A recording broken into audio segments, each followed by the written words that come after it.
araw. Masaganang buhay at magandang araw po sa inyo lahat. Nandito po kayo sa LNL Lettuce Garden.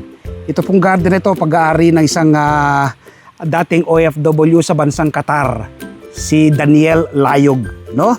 Si Daniel po nakaka-inspire ang kanyang tinahak sa buhay sa pagsasaka. Alam niyo po, nagsimula po siya sa bote ng soft drinks.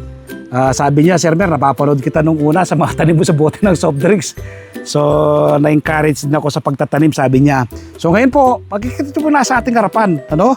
Ito po yung mga Olmete variety of lettuce. Ang gaganda po. Ang gaganda. Ito po yung Kratky lang. Oh. Kratky method po siya. Kapag Kratky, nasa styro box po siya. No? Tapos nagsimula sa una, sabi niya, Sir Mer, nung nakita kong maganda, potential at kikita ako, nagsimula na ako ng isang box, sabi niya. So, sa isang box, more or less, ang pupunan mo lang dyan, baka mga 500 lang o wala pa. No?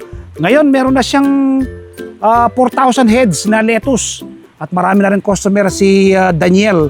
Napakasipag niya kasi, sabi niya, Sir Mer, natuto ako sa sabi niya, YouTube University. So, dito po kami sa kanyang, isa sa kanyang greenhouse. From plastic bottle ng soft drinks, ngayon meron na siyang dalawang greenhouse, magtatatlo na, meron na siyang bagong ginagawa doon. Puro DIY po ito, kaya naman hindi naman masyadong kalakihan. Tingnan po natin, ito pong angat po natin ito. Ayan, tingnan niyo po. Ganda, di ba? Oh, ang ganda. Ano pa lang po ito, nasa 30 days. Itong kanyang mga tanim na ito.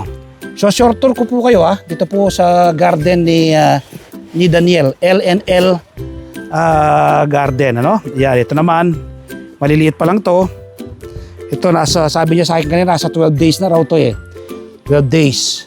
Yan. Ano po yung pamamaraan niya, no? Hindi po isang harvestan, sa halip ay merong katamtaman ng laki, may maliit pa lang at meron ng ready to harvest. Ganun po yung kanyang ginagawa dahil meron na siyang regular na customer. Ano? Director po namin ito, nandito. Dino-documents po niya ngayon. Ang team ng Masaganang Buhay nandito po ngayon. Si CK, si CK nakapayong siya. Medyo mainit pa yung aming kinalalagyan kasi dito. No? Ayan, napakaganda.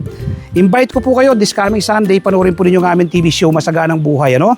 Tiyak po ma-inspire kayo, ma-educate at ma-motivate kapag napanood po ninyo si Daniel Layog. Ang Masaganang Buhay po, napapanood alas 7 hanggang alas 8 ng umaga sa 1PH Signal TV, Channel 1 ng TV5. At siyempre, ini-encourage ko rin po kayo na bumili ng aking dyaryo, Filipino Star ngayon, PSN, every Tuesday.